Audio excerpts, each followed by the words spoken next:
Повеќе скопјани денеска автомобилите ги заменија со велосипед во чест на Европскиот ден без автомобили. Велосипедското дефиле тргна од порта Македонија, а заврши кај школка во градскиот парк. На целта тие беа дочекани со забавна програма, а беа доделени и 20 велосипеди по случаен избор. Граѓаните кои не учествуваа во манифестацијата, а во моментот на трката се најдоа во центарот на градот, беа изреволтирани од градскиот метеж.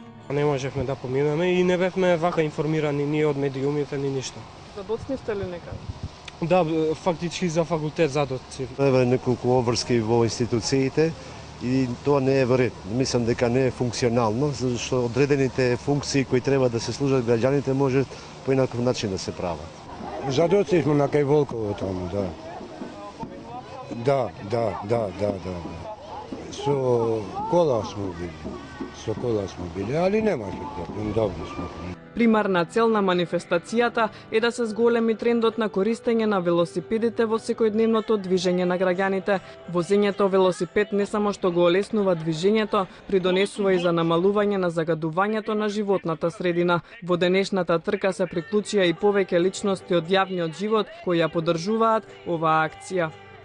Користењето велосипед е добро за здравјето и да не биде само велосипедот користен еднаш во годината, туку да биде користен секојдневно, бидејќи на тој начин ние ќе го подобриме нашето здравје, но секако и ќе заштедиме средства.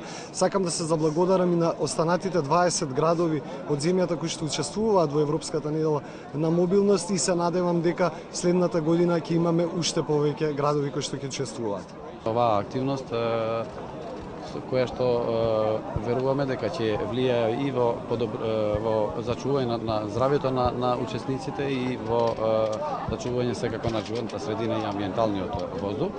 Ја им се заблагодарувам на сите учесници во оваа активност. Поголемиот дел скопјани задоволни бидејќи расте трендот на возење на велосипеди. Тие посакуваат да се направат повеќе велосипедски патеки со кои би се овозможило непречено возење низ градот на ист начин како во светските метрополи.